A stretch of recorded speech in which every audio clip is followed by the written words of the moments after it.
retomando el tema de espectrofotometría, generalmente pues hablamos o trabajamos más en el rango ultravioleta visible.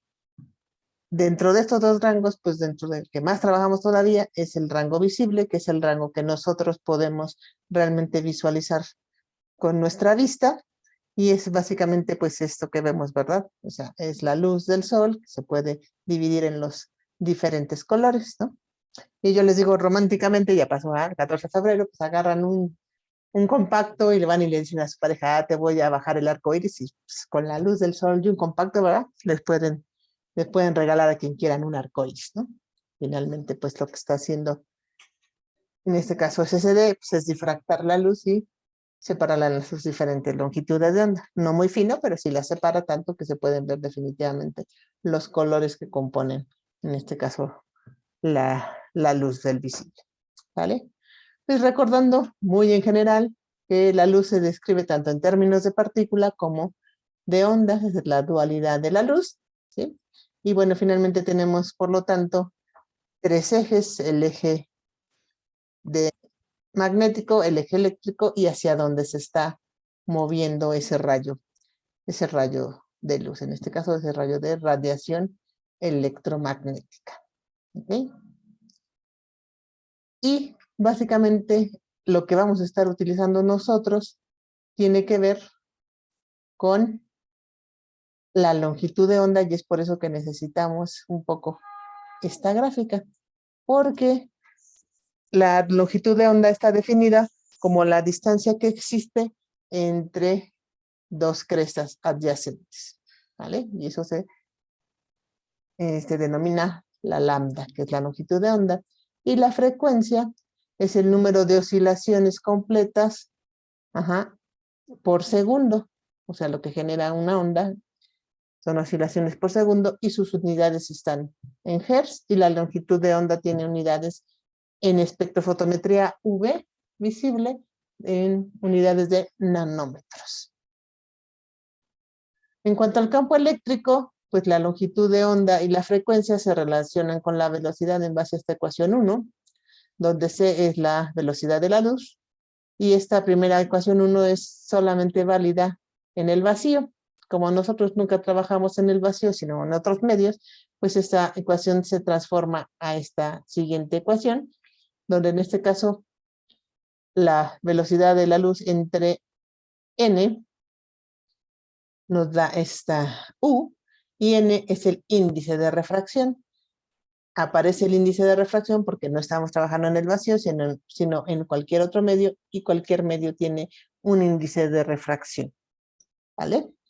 Como normalmente el índice de refracción en cualquier medio es mayor que 1, pues vamos a tener que la luz se va a propagar más lentamente en cualquier medio en comparación con el vacío. Y por ejemplo, aquí tienen los índices de refracción de algunos medios. Aire es casi 1, agua 1,33, y conforme se va haciendo más denso, pues el índice de refracción va siendo más grande. En cuanto al campo magnético, pues la luz está constituida por partículas que denominamos fotones, y cada fotón tiene una energía igual a la constante de Planck, ¿verdad?, por la frecuencia, ¿sale?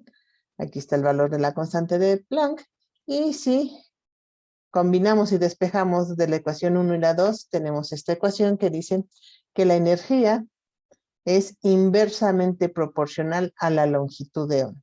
Finalmente, h es la constante de Planck, c es la velocidad, ¿verdad?, que dijimos de la luz, son constantes. Entonces nos queda que la energía es inversamente proporcional a la longitud de onda. ¿Qué quiere decir? Que a mayores longitudes de onda estamos recibiendo menor energía. ¿Okay?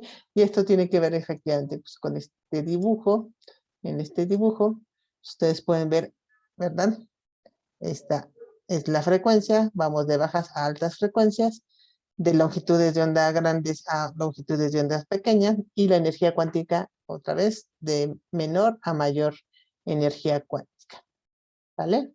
Bueno, nosotros vamos a estar básicamente en este pedacito que es el ultravioleta visible, de todo el espectro radio electromagnético, ¿sí me explico? Entonces vamos, para empezar, nuestros ojos nada más ven este pedacito, pero nosotros ya como humanos ya usamos en general todo el espectro electromagnético. ¿Sí? Ya, de hecho, nosotros tenemos equipos ultravioleta visible, también de infrarrojo, pero también jugamos con las ondas de microondas, con las ondas de radio, con los rayos X y los rayos gamma, ¿no? Entonces, en general sí lo sabemos usar.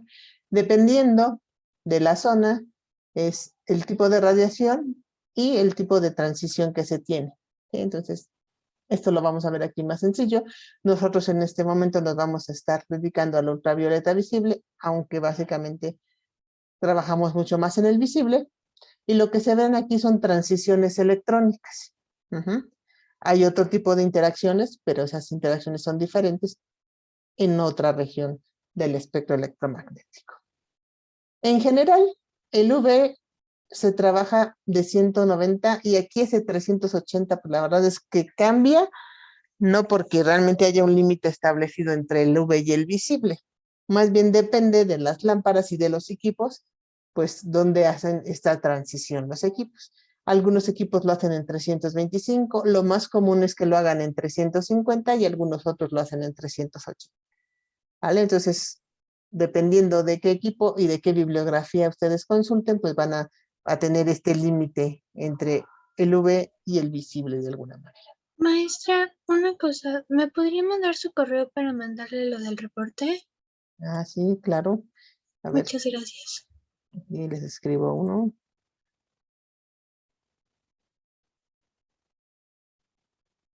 Muy bien. Entonces, estas transiciones electrónicas, pues es básicamente lo mismo que habíamos comentado en la absorción atómica.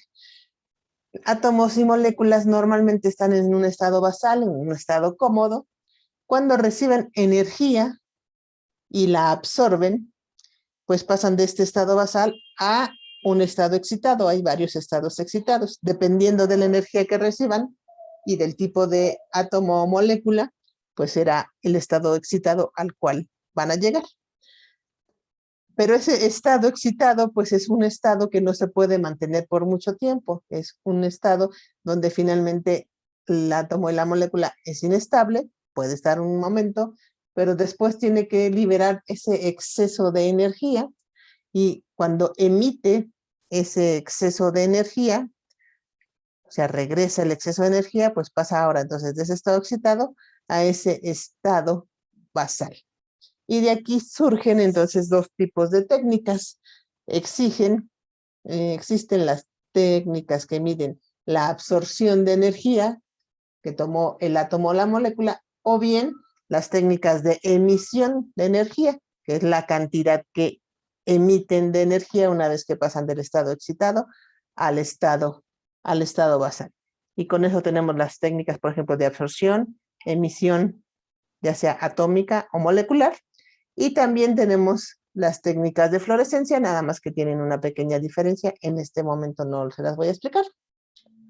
Bueno, en cuanto al espectro electromagnético, pues ya dijimos que es más grande y bueno, esta es la zona del visible, ¿sale? Esto que ven aquí es los colores complementarios a lo que nosotros veríamos con nuestros ojos.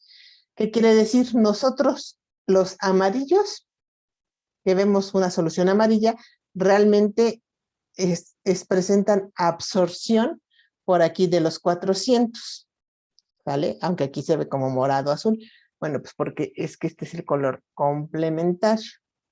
Y entonces tenemos dos, en este caso, dos columnas en esta tabla, que quiere decir, una cosa es el color que absorbe la solución, que en este caso, los amarillos que vemos en los 400 absorben el color violeta, pero a nuestros ojos se ven amarillos, ¿vale?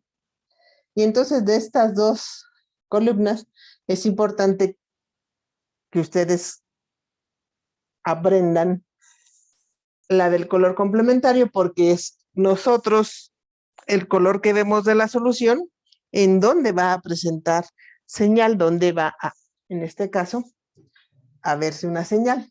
Y entonces si nosotros tenemos una solución amarilla, no sé, como cromato, pues tenemos que estar midiendo por acá, no sé, de 350 a 400 más o menos.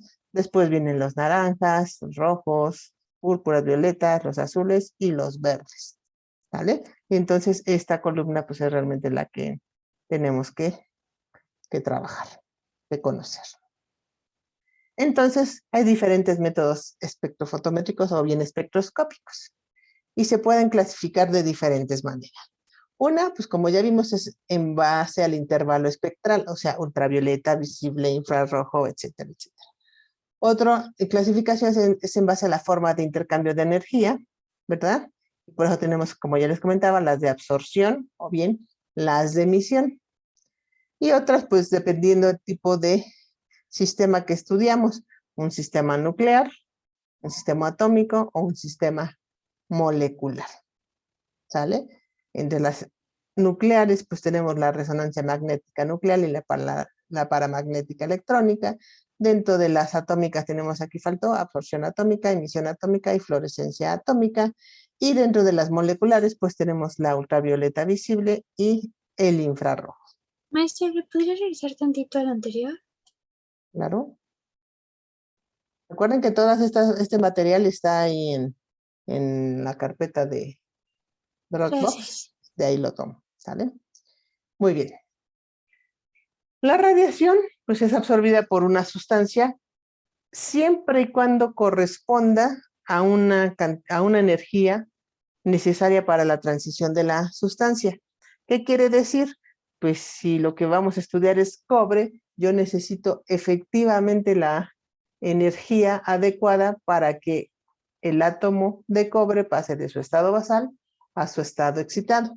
Y por eso recordarán que en absorción atómica les decía yo que la lámpara es del metal que vamos a analizar, porque obviamente así se asegura que la energía que le estamos dando pues definitivamente es la energía necesaria para que el cobre interaccione y por tanto, pues pase de su estado basal a su estado excitado y viceversa. ¿Okay?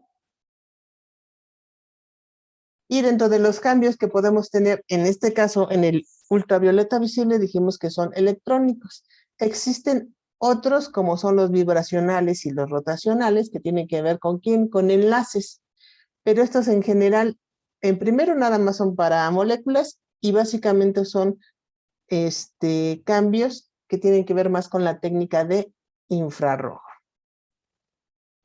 En cuanto a las transiciones electrónicas, pues tenemos del tipo pi o bien del tipo sigma, ¿no? Y entonces este tipo de transiciones electrónicas son las que hacen que una molécula pueda absorber en el ultravioleta o en el visible. Y entonces con estos ejemplos, supongo que ustedes podrían decirme qué características tiene que tener una molécula para que absorba en el ultravioleta visible. Pares de electrones libres. Pares de electrones libres, o sea, una molécula que pueda entrar en resonancia es garantía de que puede tener, me explico, un espectro en el ultravioleta visible. O sea, aquí pueden ver esto, aquí pueden ver esto, ¿vale? De hecho, ya más o menos se sabe por qué región del ultravioleta va a absorber la molécula dependiendo de qué tipo de transiciones pueda tener, ¿vale?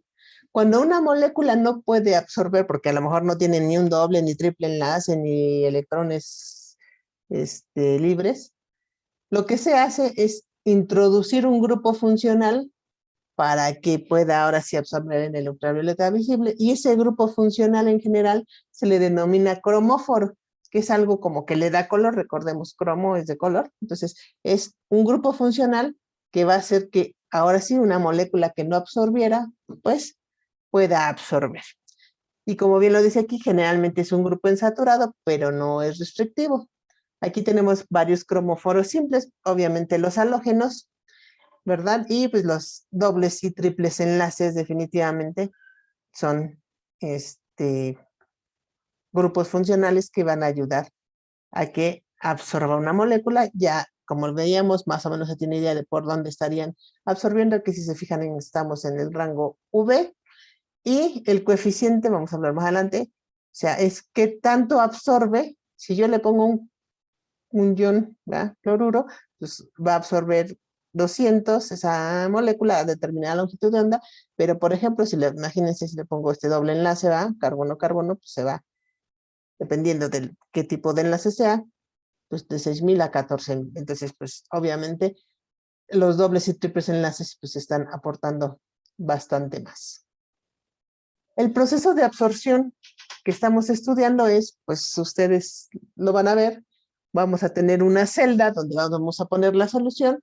Por aquí va a estar, ahora sí que la lámpara, y va a estar haciéndonos pasar una cantidad de luz, que vamos a determinar PO como potencia de la luz, y al atravesar la solución, pues vamos a tener un decremento en esa potencia que va a ser debido a qué? A lo que absorbió, en este caso, las moléculas o átomos que estén en solución. ¿Vale? Entonces, por ejemplo, aquí en un blanco, pues si se fijan, la potencia se ve poco disminuido porque el blanco, en general los blancos absorben poco, pero cuando ya tenemos una solución con analitos, pues generalmente lo que absorben estos analitos pues es bastante más y por lo tanto la potencia se ve disminuida. Y la fracción, en este caso, de la potencia inicial y la potencia después de pasar por la solución, esta fracción es lo que da inicio al desarrollo de la ley Boger y Beer. No sé, aquí generalmente se conoce como la ley de Beer, pero realmente empezó con Boger, siguió con Lambert y finalmente llegamos a Beer. Pero bueno, los tres de alguna manera aportaron a esta ley. ¿Sí? Empezaron, fíjense, desde 1729, eso quiere decir que la espectrofotometría ya tiene varios siglos. Y no es que quiera yo que se aprendan estos desarrollos matemáticos en absoluto. En general, lo que me interesa es este resumen. Finalmente, pues, esta fracción se le denominó transmitancia, que es, digamos, la potencia después de la muestra, la potencia inicial, eso se le llama transmitancia. Sin embargo, la transmitancia, el problema que tiene en esta definición es que tiene una dependencia logarítmica en general con la concentración. Y siempre a la humanidad le ha gustado pues expresiones más sencillas, más fáciles.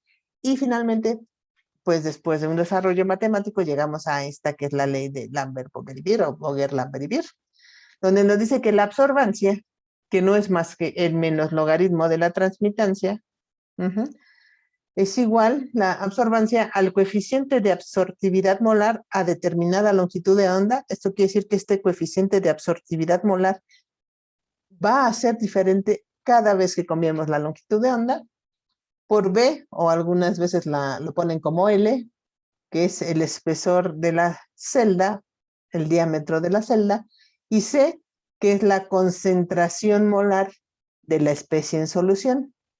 Ya que es importante comentar que esta ley del Boger, Lambert y Beer es válida si y solo si la concentración está en unidades de molaridad, o sea, mol por litro o milimol por mililitro. ¿Vale? Como la absorbancia es una señal adimensional, no tiene unidades, la concentración tiene que trabajarse en molaridad y el espesor de la celda está dado en general por centímetros, pues para que la absorbancia nos quede adimensional, el coeficiente de absortividad molar tiene que tener unidades de molar a la -1, centímetro a la -1 para que se elimine con estas unidades y absorbancia nos quede adimensional. ¿Vale? Entonces, esta ecuación que tenemos aquí, pues sí les voy a pedir en general, digo, se las van a tener que aprender con el uso del tiempo, pero que la tengan en mente como la ley de Boger, Lambert y Beer, y muchas veces la van a conocer o se las van a comentar como la ley de Beer, porque finalmente la ley de Beer es el que llegó a esta última expresión, aunque el desarrollo de todas estas ecuaciones pues fueron básicamente los tres. ¿Vale? Entonces, esta es, y va a ser muy utilizada, la ley de Beer. ¿Ok? Entonces, generalmente nosotros tenemos un espectro de absorción. Y entonces aquí, normalmente esto es absorbancia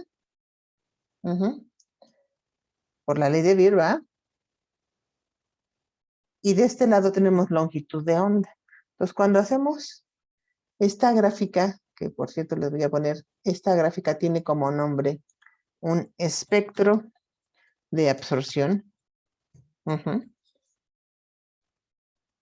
Este es uno inventado, digo, no es uno típico, pero bueno, como ustedes pueden ver aquí, la parte importante de este espectro de absorción es sin lugar a dudas el punto donde tenemos la absorbancia más grande, la absorbancia máxima. La absorbancia máxima se va a relacionar con la longitud de onda máxima y el coeficiente de absortividad mayor.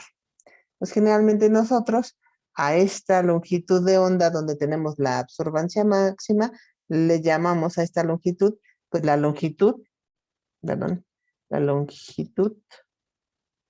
de onda máxima, que al final del día tiene que ver a que se tiene que la absorbancia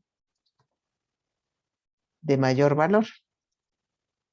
Entonces, digo, aquí no tengo valores, pero el número que fuese, aquí diría, pues esa es la longitud de onda máxima. ¿Qué es lo importante en esta longitud de onda máxima y por qué nos es importante que tiene el coeficiente de absortividad máximo? Bueno, sin lugar a dudas, en analítica el reto generalmente es ¿qué? Pues cuantificar la menor concentración, en este caso del analito de interés. Para lograr esto y cuantificar la concentración más pequeña de nuestro analito de interés, pues obviamente se busca la longitud de onda donde se tenga una absorbancia mayor y lo que sucede es que se selecciona la longitud, como dijimos, de máxima absorción, porque ahí el coeficiente de absortividad molar es el mayor también. Y entonces, en esta longitud de onda, yo puedo determinar la concentración más pequeña. Y entonces, por favor, espero que tengan ahí una calculadora a la mano. Y vamos a suponer un cierto valor. Vamos a decir que en esta longitud de onda máxima, el coeficiente es de 10,000. Vamos a poner el coeficiente. Es de 10,000. Y luego aquí a mitad de la gráfica vamos a decir que aquí el coeficiente es de 5,000. Y por aquí vamos a poner que tenemos un coeficiente de 1,000.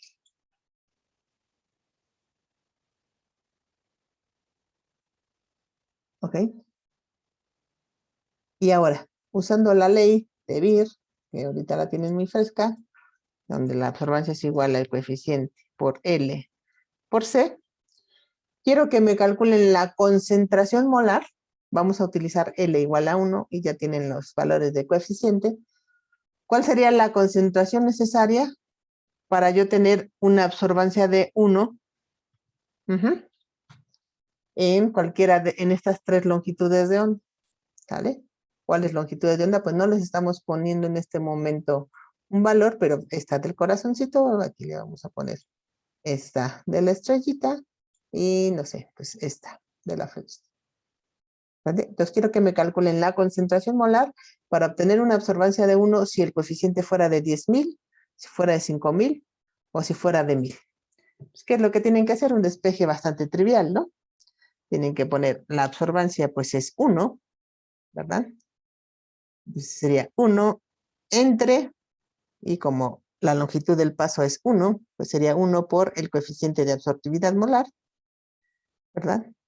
Simple y sencillamente. Y entonces, en este primer caso, vamos a decir que si el coeficiente es de 10,000, la concentración necesaria para yo tener una absorbancia de 1 sería esta concentración, que es 1 por 10 a la menos 4 molar.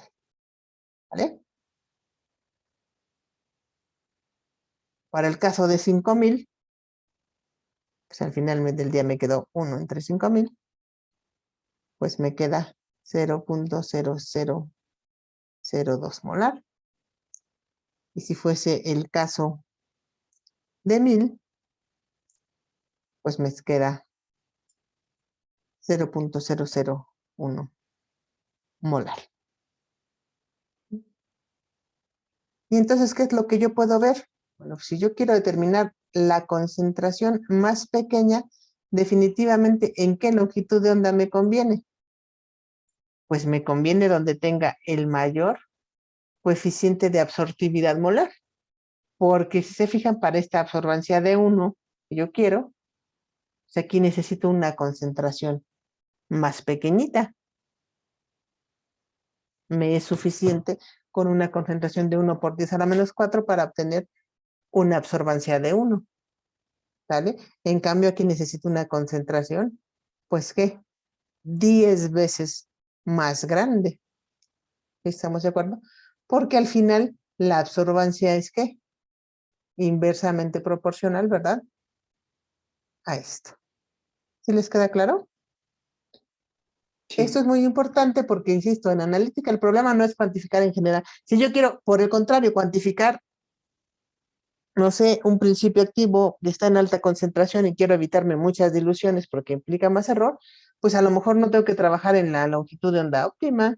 A lo mejor trabajo aquí y manejo concentraciones muy grandes. ¿Sí me explico? Eso para que no se queden con la idea de que siempre vamos a trabajar aquí en la longitud de onda máxima. Depende del objetivo que yo tengo planteado a resolver. ¿Sí me explico? Si mi objetivo es cuantificar, no sé, calcio en leche, pues oigan, la verdad es que tiene bastante, entonces ¿para qué me voy a ir a la longitud de onda más sensible? Si me explico, lo único que va a hacer es que tenga yo que hacer muchas más diluciones. ¿Ok? Bueno, entonces voy a borrar todo esto. Y bueno, regresando a eso que es un espectro de absorción, en un espectro de absorción, los ejes son absorbancia igual, perdón, a una función de la longitud de onda. Es que aquí se me complica ponerles la lambda. Y esto que están viendo aquí, pues es un espectro de absorción, pero es raro, porque si se fijan, ¿qué estoy graficando? Realmente estoy graficando coeficiente de absortividad molar. ¿Y por qué grafico esto?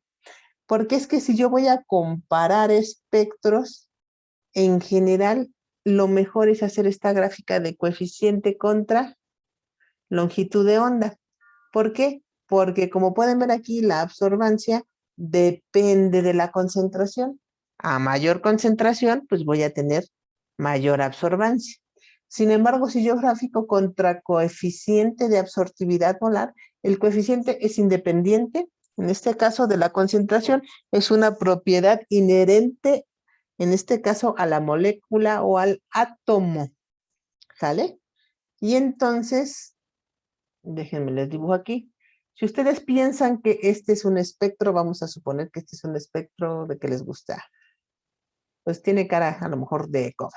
Vamos a decir que este es el espectro del cobre, ¿no? De cobre 2 más. Y vamos a decir en absorbancia que su absorbancia anda por ahí a lo mejor de 0.5 molar. Entonces vamos a decir su absorbancia máxima es de 0.5. Pero para tener esa absorbancia máxima, resulta que la concentración de la solución es 0.1 molar. ¿Vale? Y eso sería este espectro que estamos viendo. ¿Vale? Y ahora pensaría yo en, no sé, algo que estuviera más o menos cerca, que sería el cromo 3, que es verde, por ejemplo. Lo voy a dibujar. Y entonces, pues resulta que vamos a poner que el espectro del cromo, no sé, me lo voy a inventar. Vamos a poner aquí. Y disculpen porque me va a quedar medio choco, pero pues no va a quedar de otra. Y pueden tener más de un nombre, ¿eh? Nadie dice que nada más tengan que tener un nombre. Vale, y vamos a pensar entonces que esto es, en nuestro caso, cromo. Esto es cromo cromo 3 más. Y tiene una absorbancia máxima de 1. Y tiene o bueno, vamos a pensar que tiene la misma, por ejemplo, 0.6 para que con nuestra escala. Pero la concentración de esto es 1 exponente a la menos 4 molar. Si yo los pongo así, en esta gráfica que fuera absorbancia contra longitud de onda, pues yo los vería bastante similares. Y yo podría pensar que el coeficiente de absortividad es parecido, ¿vale? Pero por favor calculemos el coeficiente del cromo y el coeficiente del cobre en esta longitud de onda máxima. ¿Y cuánto nos va a dar? Por favor, a ver. Entonces ahora con la misma ley de Beer, recuerden, absorbancia es igual al coeficiente por L por C. Entonces en este caso C, la absorbancia va, que ya dije que es 0.6, entre L que es 1 y la concentración que es 0.12301, pues me da un coeficiente de 6000 para cromo. Y las unidades, recordemos, son centímetro a la menos 1, molar a la menos 1. ¿Y cuál es el coeficiente para cobre entonces? Sería lo mismo, ¿no? 0.5 entre 0.1. 5. Y me da 5. Entonces, ¿cómo ven la diferencia? Yo diría que brutal, ¿no? Lo que pasa es que si yo grafico absorbancia contra longitud de onda, no me percato de esto. ¿Por qué? Pues como aquí la absorbancia fue 0.5, fue 0.6, pues me parece que son parecidos, porque estoy no tomando en cuenta la concentración. Y por eso es que les digo que es súper importante el qué, el hacer esta gráfica de coeficiente contra, en este caso, longitud de onda. Si yo hiciera el espectro, y lo voy a hacer aquí un poco más chiquito, si yo hiciera el espectro tomando, ahora sí, el coeficiente contra la longitud de onda, lo que yo vería realmente hubiera sido ¿qué? Que yo vería el cromo y así, que me quedó, no sé si me quedó igual, pero digamos, este sería el cromo y aquí tiene un coeficiente de ¿qué? De 6000, ¿verdad? Y si yo hago ahora el espectro de cobre, que estaba yo dibujando aquí, pues la verdad lo que voy a ver pues va a ser una mini cosa así. ¿Se me explicó? Y entonces ahí sí se ve muy bien la diferencia entre los coeficientes de absortividad y entonces yo puedo saber que este lo puedo determinar a una concentración mucho más pequeña que este otro. Entonces, en resumen, cuando voy a comparar espectros, la gráfica que realmente me conviene es esta.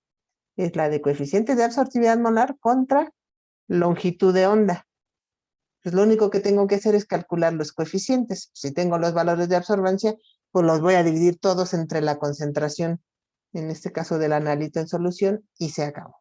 ¿Sale? Y entonces es mucho mejor comparar espectros utilizando esto, el coeficiente en función de la longitud de onda, más que la absorbancia en función de la longitud de onda. Y se los digo porque esto pocas veces lo hacen, pero la verdad es que este es el método más adecuado para comparar espectros. Digo, para obtener la longitud de onda máxima, puede ser absorbancia contra longitud o puede ser coeficiente contra longitud de onda sin ningún problema. ¿Dudas hasta aquí? Sí. Sí, adelante. Rafa, es que hace rato mencionó sobre uno de los aspectos más importantes o el mayor reto, que era cuantificar la menor, ¿qué era? Concentración. Concentraciones. Concentración, para Sí, justamente poder apreciar eso que usted explicó ahorita sobre las curvas. claro. Cuando yo quiero escoger, imagínense que yo quiero cuantificar cobre. Yo sé que el cobre es azul y que sé que el cobre acetato es azul y el cobre amoníaco es azul y el cobre DTA es azul. Las 4 especies químicas son azules, pero si yo quiero determinar cobre a una menor longitud, perdón, a una menor concentración, ¿cuál de las especies químicas voy a escoger?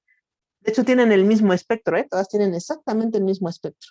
La única diferencia que tienen es los coeficientes de absortividad. De hecho, entonces pónganse que este es cobre DTA y a lo mejor este es cobre acetato. Y a lo mejor este sería el cobre 2+. Entonces la pregunta es, ¿qué especie química me conviene para cuantificar a menor concentración? Pues sin lugar a dudas el cobre de Ta porque tiene un coeficiente más grande. Y eso me va a permitir cuantificar menores concentraciones. ¿Ok? Y lo veo más fácilmente en esta gráfica que compara coeficientes. ¿Vale? Ese es como el resumazo. Ok, profe. Muy bien. Gracias. Bueno, entonces una de las aplicaciones, ¿verdad? Pues es calcular efectivamente este coeficiente de absortividad molar de las especies. Cuando conocemos ya sea la absorbancia o la transmitancia, puede ser que nuestro equipo, los muy viejitos, no nos daban realmente absorbancia, nos daban transmitancia, pero la transmitancia la podemos pasar a absorbancia. Y ya que tenemos la absorbancia, tenemos la concentración de la especie química y sabemos la longitud de onda en la cual estamos midiendo, pues podemos calcular, como lo hicimos en este momento, los coeficientes de absortividad molar de las especies a determinada longitud de onda, y eso nos ayuda a seleccionar entonces la longitud adecuada de trabajo. Esta es una pantalla que se veía en los equipos muy viejitos. Y el problema de las pantallas es que si se fijan, aquí arriba tienen absorbancia y acá abajo tenemos porcentaje de transmitancia. Tengan cuidado, en este caso, la pantalla del equipo no nos daba directamente transmitancia, sino porcentaje de transmitancia. Entonces primero habría que pasar de porcentaje de transmitancia a transmitancia y luego de transmitancia a absorbancia. Y aunque suena más latoso, es mejor. ¿Por qué? Porque la agujita que tenían estos equipos, se lo voy a dibujar ahí, pues el problema es que esta escala, si se fijan, no es logarítmica, la de arriba es logarítmica y la de abajo no, es lineal. Entonces, el problema con esta escala logarítmica es que entre punto 1 y punto 2, o sea, hay una gran diferencia, pero no hay además, ¿cómo les diré? Notaciones intermedias. O sea, no hay rayitas aquí intermedias que me diga esto es punto 12, punto 14, no hay.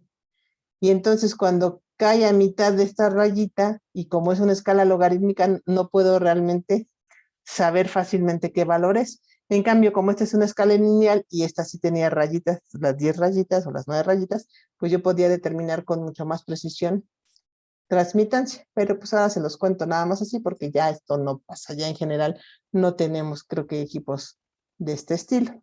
Y esto pues es nada más para explicarles pues por qué no utilizamos la transmitancia, porque esta es la relación entre la transmitancia y la concentración, y realmente es mucho más complicado estar cuantificando con esta relación matemática, y la que más utilizamos sin lugar a dudas es esta, porque la absorbancia, ¿verdad?, tiene una relación lineal con la concentración, bueno, siempre y cuando trabajemos a determinadas concentraciones, generalmente en soluciones diluidas, ¿vale?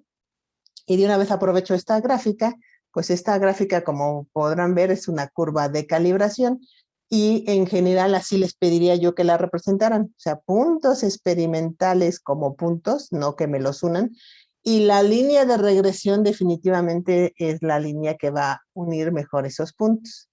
Y otra cosa que de una vez aprovecho con esta gráfica es que les pido que jamás incluyan el punto 00 como un punto parte de la gráfica. Ese punto es la calibración en general del equipo, pero no es un punto de la gráfica.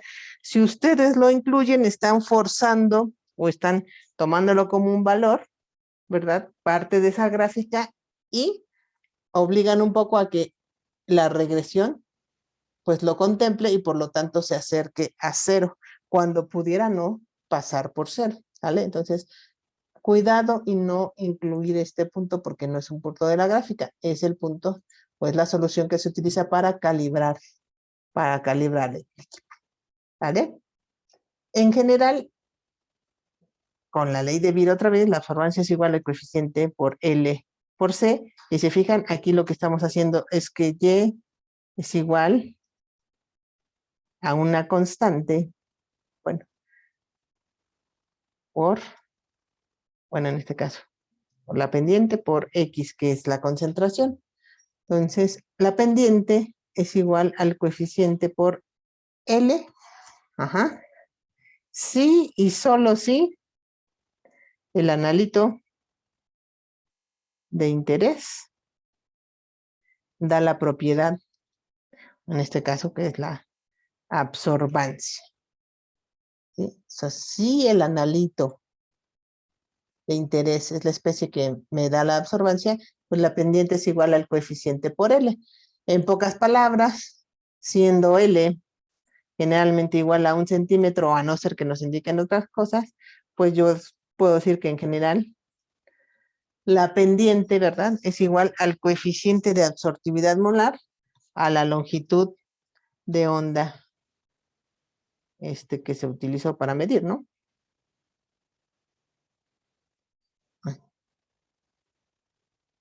¿Ok? ¿Y por qué pongo esto de abajo de sí y solo sí? Porque vamos a ver más adelante que puede ser el analito de interés el que no me dé la propiedad, que me lo dé, en este caso, un producto de una reacción o el reaccionante. Y entonces, en ese caso, esto que les estoy comentando no es válido. Y se los comento porque luego en los exámenes siempre me ponen que la pendiente es igual al coeficiente. E insisto, esto es sí y solo sí el analito de interés de la propiedad. Y eso pasa cuando tenemos el caso de una curva de calibración directa. O sea, no hay una reacción asociada a la cuantificación. ¿Vale? Entonces, esto es muy importante, por favor, que lo tengan en cuenta. Bueno, continuando entonces, tenemos además que comentar esta ley de aditividades. ¿Qué quiere decir? Bueno, si ustedes imagínense que tienen ahí un vasito y yo le pongo unas gotas de fenolftaleína, ¿sí conocen la fenolftaleína? Su colorcito así medio rosa mexicano que tiene. Pues, ¿de qué color se va a pintar el vasito si le pongo 5 gotas de fenolftaleína? Se va a poner rosito, ¿no? Pero ¿qué pasa si también después le pongo unas gotas de azul de timol? Pues, ¿se va a seguir viendo rosita o se van a mezclar los colores? Se van a mezclar. Claro, y si luego le pongo unas gotitas de otra cosa, qué sé yo, de color, cromo 3, que es verde, pues al final lo que yo voy a ver es que, pues la suma de lo que están ahí teniendo, ¿no? Pues eso que les acabo de comentar es básicamente el principio de esta ley de aditividades. ¿Qué quiere decir? Que la absorbancia de un sistema pues va a ser igual a la suma de las absorbancias individuales de todos y cada uno de los componentes que estén en el sistema. Entonces, si se los explico así, pues la absorbancia total sería, en este ejemplo burdo que les puso, la absorbancia de la fenolftaleína más la absorbancia del azul de metileno más la absorbancia del cromo 3, por decirlo, ¿vale? Pero ya acá abajo más desarrollado, pues es que para cada una de estas absorbancias la vamos a desarrollar. Entonces, ¿qué quiere decir?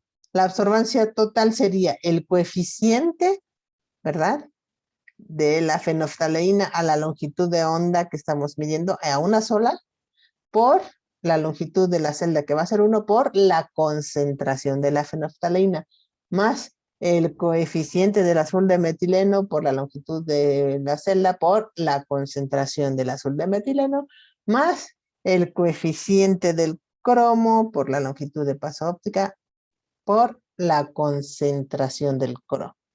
Y así, si les sigo poniendo cosas, pues es la sumatoria. Esto es lo que les está explicando esta ley de aditividades. O sea que si hay más de una especie química que absorba, pues lo que vamos a ver es la absorbancia suma. En general es lo que les está comentando esta ley. ¿Okay? Y esto es importante porque imagínense en el caso de que quisiéramos seguir la valoración espectrofotométrica de cobre con EDTA, pues generalmente tendríamos que trabajar cobre. A lo mejor si queremos poner un buffer, pues como les decía, cobre acetato o cobre amoníaco, más EDTA, el cual definitivamente no absorbe en el visible, pero el complejo cobre-EDTA absorbe en el visible y tanto el cobre 2 como el cobre EDTA son azules. Entonces, finalmente yo a lo largo de esta valoración voy a tener que la suma de cobre 2 y cobre de TA en cada paso de la valoración. ¿Ok? Bueno, ya hay algunas desviaciones a esta ley de Beer. En general son las reales, las químicas y las instrumentales. Pues las reales se deben a que normalmente, conforme se va aumentando la concentración, ¿verdad?, de analitos en solución, pues el índice de refracción va cambiando. Y además, a mayor concentración, la distancia entre los iones o las moléculas, ¿verdad?, también disminuye y puede haber una cierta interacción entre ellas. Por lo tanto, la ley de Beer, como les decía yo, pues se cumple mucho mejor a concentraciones bajas, en este caso menores de 0.01 molar. ¿Sí? Y además, como aquí bien dice, si se va aumentando cada vez más la concentración, pues resulta que ya puede haber interacción del analito con el mismo disolvente. Entonces, esta ley de Beer es muy aplicable en soluciones diluidas. Desviaciones instrumentales pues tienen que ver todas aquellas relacionadas con el equipo. Por ejemplo, si la lámpara, ¿cómo se llama? Está muy usada, tiene diferentes pulsos, o por ejemplo, si ustedes abren donde ponen la muestra y no cierra bien la tapita y entra radiación, pues ya sea del sol o de las lámparas en el laboratorio, a eso le llamamos una radiación parásita. Esta falta de monocromaticidad quiere decir que no estamos seleccionando adecuadamente una sola longitud de onda, etcétera, ¿no? Pues aquí podríamos poner una gran cantidad de fallas que pudieran tener los equipos, aunque estas realmente son fácilmente detectables. Y en general otro tema importante es elegir las celdas de trabajo adecuadamente. Para poder medir absorbancia en una solución, pues se tiene que utilizar sin lugar a dudas una celda que se coloca en el equipo para que ahí se haga pasar el haz de luz y podamos obtener la absorbancia. ¿Vale? Entonces, en base a lo que estamos trabajando, vamos a elegir las celdas. También debemos de calibrar adecuadamente el espectrofotómetro y esto incluye la preparación adecuada del sistema blanco. Aparte de lo que tenemos que mover para calibrar el equipo, también el preparar adecuadamente un sistema blanco y en general, en lo más que se pueda, que las condiciones físicas y químicas de los sistemas sean similares, que quiere decir que todos los sistemas tengan el mismo pH, la misma temperatura, la misma fuerza iónica, el mismo disolvente o proporciones de disolvente, etcétera. Porque si tenemos cambios en esto, pues entonces resulta que tenemos un factor que nos va a producir diferencias y puede finalmente traducirse en un error si es que vamos, por ejemplo, a cuantificar. Bueno, en general el espectrofotómetro pues es un instrumento capaz de medir absorbancia o transmitancia. Aunque aquí dice sólidos, líquidos o gases, la verdad es que trabajamos sin lugar a dudas el 99.9% de las veces con líquidos, raramente trabajamos con sólidos o gases, ¿vale? Su función es, pues, darnos unas de radiación electromagnética con la adecuada geometría espacial y la longitud de onda que se requiere, que tenga un lugar adecuado donde colocar las muestras para que interactúe de manera reproducible con las de radiación, y que nos permita obtener la medición ya sea de absorbancia o transmitancia, un registro que nos lo permita imprimir o bueno, ya últimamente pues en la computadora. Las partes de un equipo son por lo tanto una fuente de radiación electromagnética que para nada se parece a este foco, ya les enseñaré una foto. El monocromador que antes se representaba como un prisma, aunque de hecho ya no es un prisma, es más bien una rejilla, así como les digo, una rejilla que se parece mucho más a un CD que a un prisma en general, un portamuestras, el detector, el amplificador y el sistema generalmente de registro, ¿vale? Las fuentes de radiación electromagnética que se tienen que ver en general con el intervalo. Con el intervalo de trabajo tenemos las lámparas de descarga o bien las lámparas térmicas. Dentro de las térmicas básicamente existe la única que es la de tungsteno o tungsteno halógeno, que es básicamente la misma, donde le ponen un poco de algún halógeno. Y dentro de la de descarga tenemos la de hidrógeno, la de deuterio y la de xenón, pero la que más se utiliza sin lugar a dudas es la lámpara de deuterio. Sí, generalmente la lámpara de tungsteno sigue leyes establecidas para el cuerpo negro, no los vamos a detener. Lo que sí es que se opera generalmente en altas temperaturas, se calienta bastante la lámpara. Su rango espectral o su intervalo espectral va de 350 a 1300 nanómetros. Esto es básicamente el intervalo que naturalmente ubicamos como el intervalo visible. ¿Por qué? Pues porque es el intervalo que maneja esta lámpara, que es la comercialmente utilizada en los equipos. Entonces, verán que se reporta que este es el intervalo en general visible. Y se hace una lámpara de tungsteno halógeno cuando agregan yoduro bromuro en pequeñas cantidades de partes por millón para incrementar su tiempo de vida media. Y esta sí es una foto más, que son pequeñitas. Esta lámpara en general ha de medir unos 5 centímetros, no más. Dentro de las lámparas de descarga, pues son las lámparas ahora del ultravioleta. Generalmente consiste de 2 electrodos separados por un gas. Y la de hidrógeno, como ven, operan solamente de 240 a 375, por lo tanto no es muy empleada.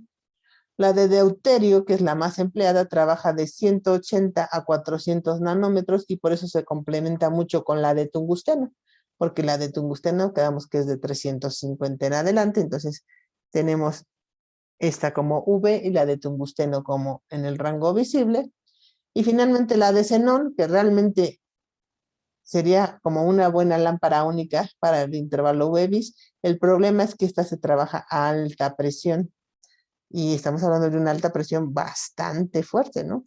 Aquí estamos hablando de 50 a 70 atmósferas de presión, eso es muchísima presión y por eso es que la hace una lámpara que realmente se utiliza muy poco, es de difícil manejo. Y aquí están las fotitos de una lámpara de deuterio y una lámpara de xenón. Insisto, la de deuterio es la que más utilizamos.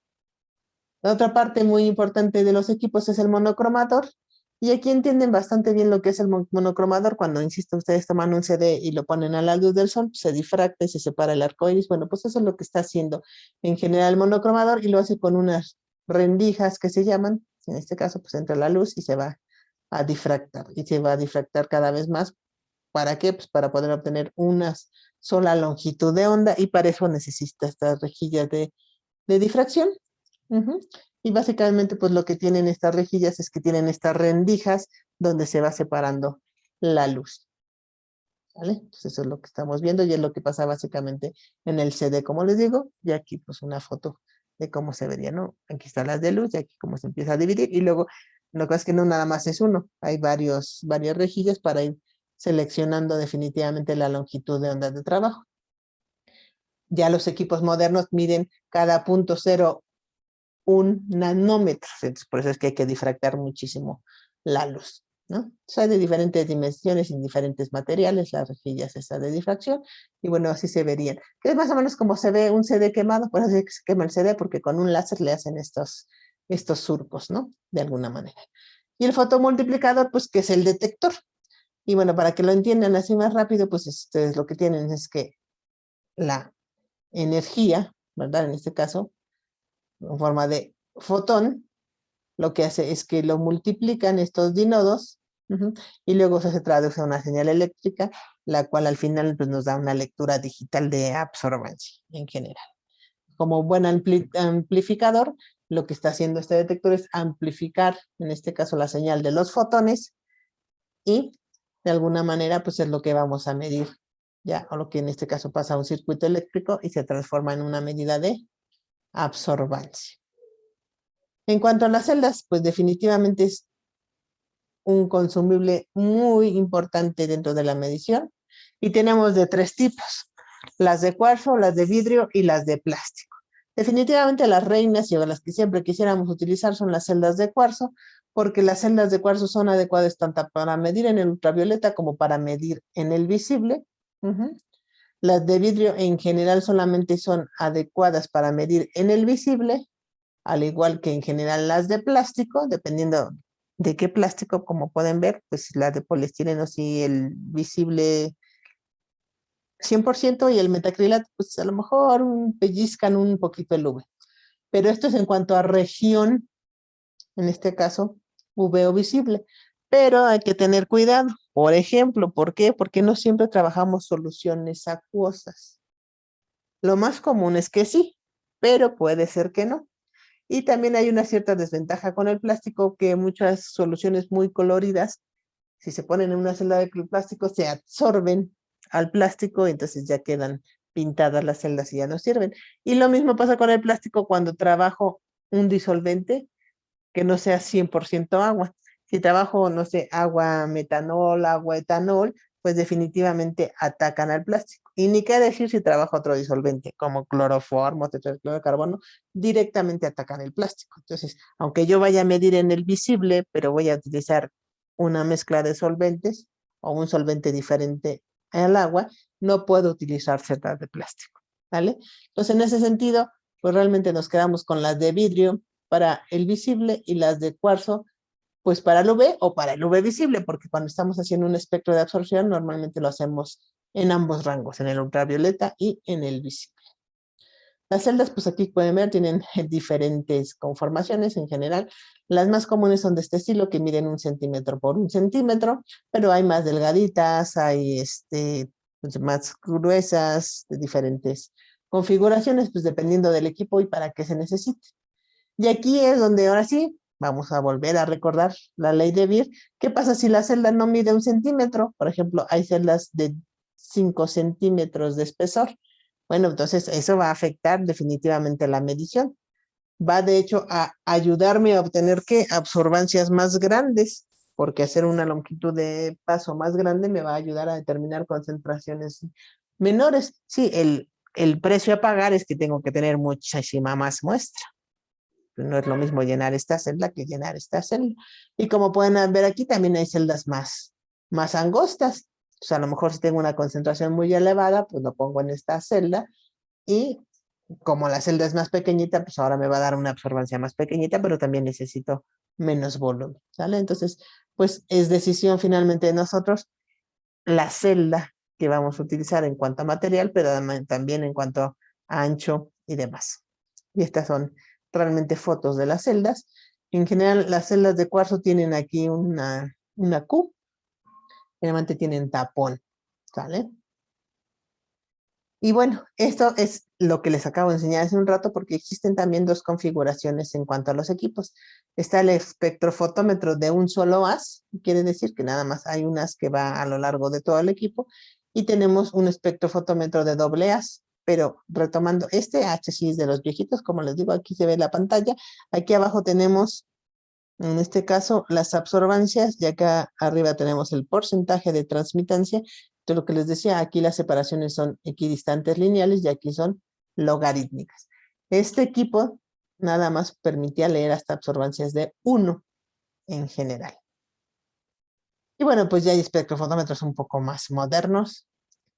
Y generalmente para investigación y para hacer un poco más rápidas las mediciones en espectrofotometría, pues después surgieron los espectrofotómetros que se llaman de doble haz. Finalmente tengo una sola lámpara, un solo monocromador, pero la longitud de onda deseada para trabajar con una serie de espejos se divide en dos para pasar a dos portaceldas. Un portacelda donde voy a tener la solución blanco de referencia y por otro lado otro donde voy a poner la muestra en general. Y eso quiere decir, o la ventaja que tiene esto, es que como tengo la referencia y tengo la muestra aquí, yo puedo hacer un barrido mucho más rápido, porque cuando hago un barrido, o sea, ¿a qué me refiero con un barrido? Es obtener un espectro de absorción, que es ir cambiando la longitud de onda y medir la absorbancia. Cuando tengo un espectrofotómetro de un solo haz, ¿qué es lo que tendría yo que hacer?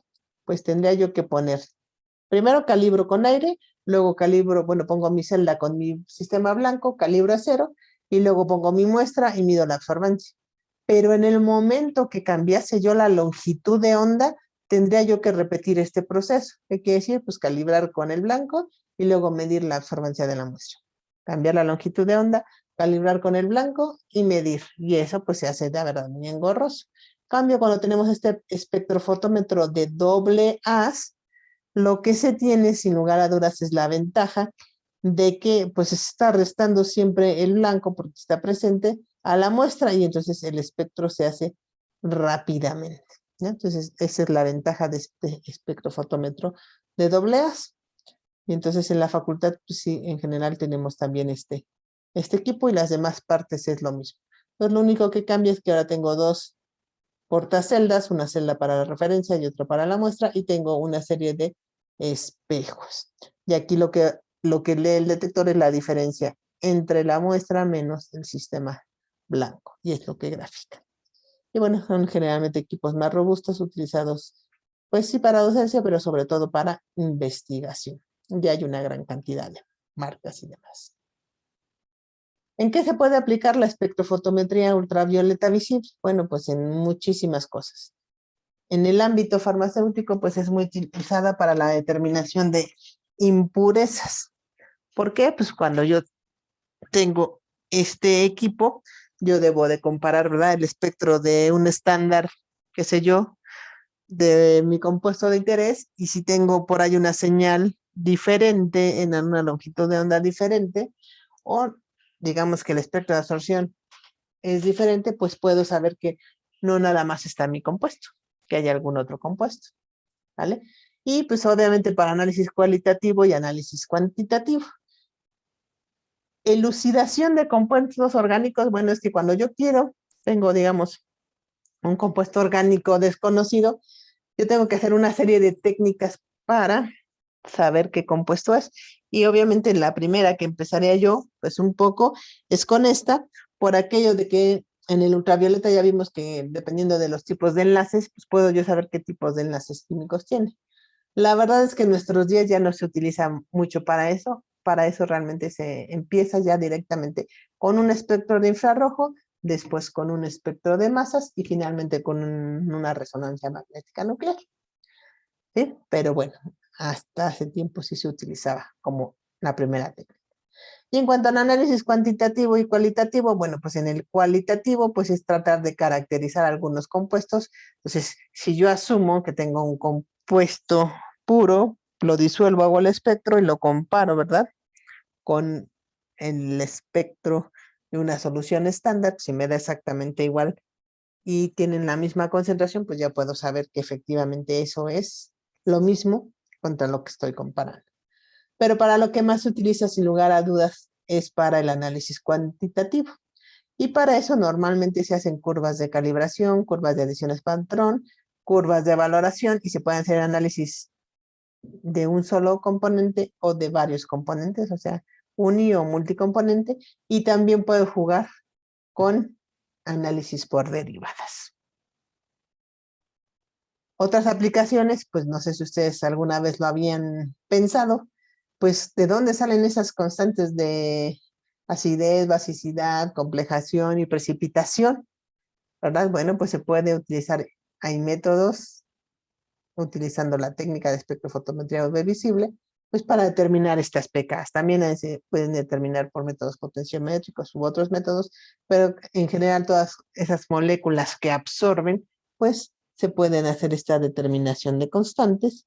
Y también se utiliza pues para hacer cinéticas de reacción. Entonces, si yo tengo, no sé, imagínense, un reactivo que absorbe de cierta manera en el UV, lo pongo a reaccionar con otro que ojalá no tenga propiedades en el UV, y el producto pues sí las tenga, entonces yo voy a ver cómo pasa de un espectro, digamos, inicial a uno muy diferente al final, y así podré yo seguir la cinética, qué tan rápido está cambiando, ¿verdad?, el espectro y cuando termina la reacción. Entonces también nos permite hacer cinéticas de reacción. Entonces, en el ámbito analítico generalmente realmente es para cuantificar y tal vez para esta determinación de constantes, pero en físico-química pues puede ser para cinéticas de reacción, para orgánica pues para ver qué tipos de enlaces tiene la molécula, etc.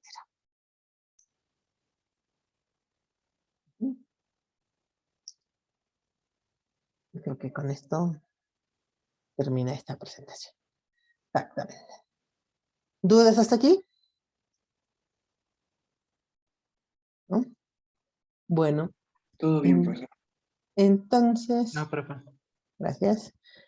Vamos ahora sí que un poco, yo no diría cambiar de tema, simple y sencillamente, pero no sé qué están viendo, espérenme tantito.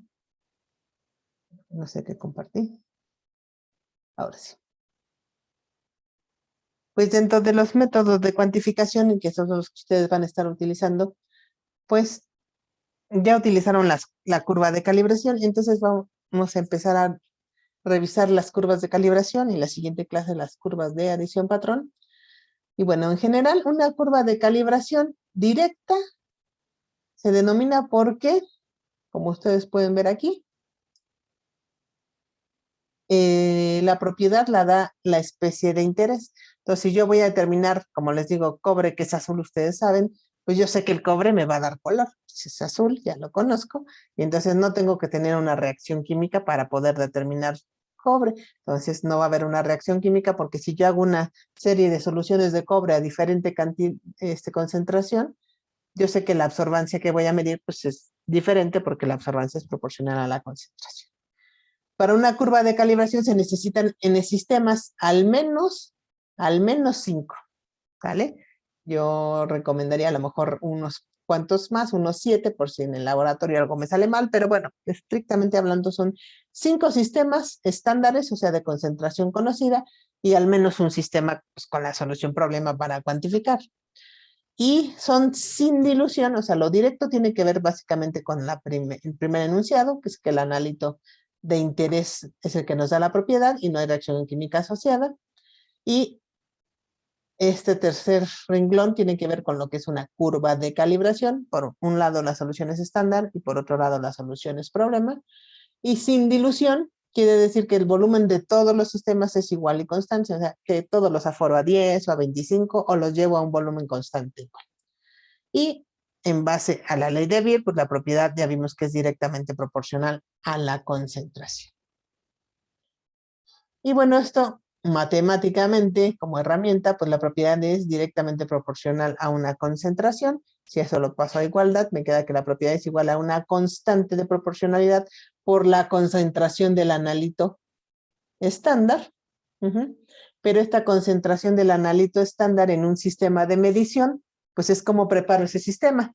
Ese sistema lo preparo, y aquí no se me van a confundir, tomando un volumen de las soluciones stock del estándar por la concentración stock del estándar entre el volumen de aforo, y eso me da la concentración del estándar en el sistema de medición, y lo mismo para el problema. Y yo puedo tener diferentes gráficas. Yo encarecidamente les voy a pedir que siempre utilicemos la gráfica, en este caso, esta primera gráfica. Qué color tan feo salió, pero bueno. Esta primera gráfica, ¿ok?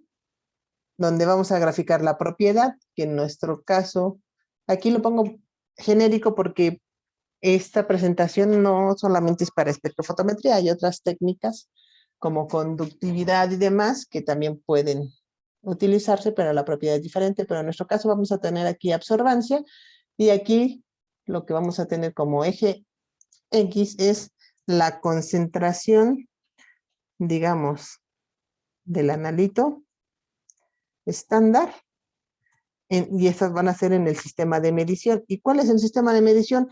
El que yo voy y pongo directamente en el equipo, y el equipo me da la señal, en este caso la absorbancia.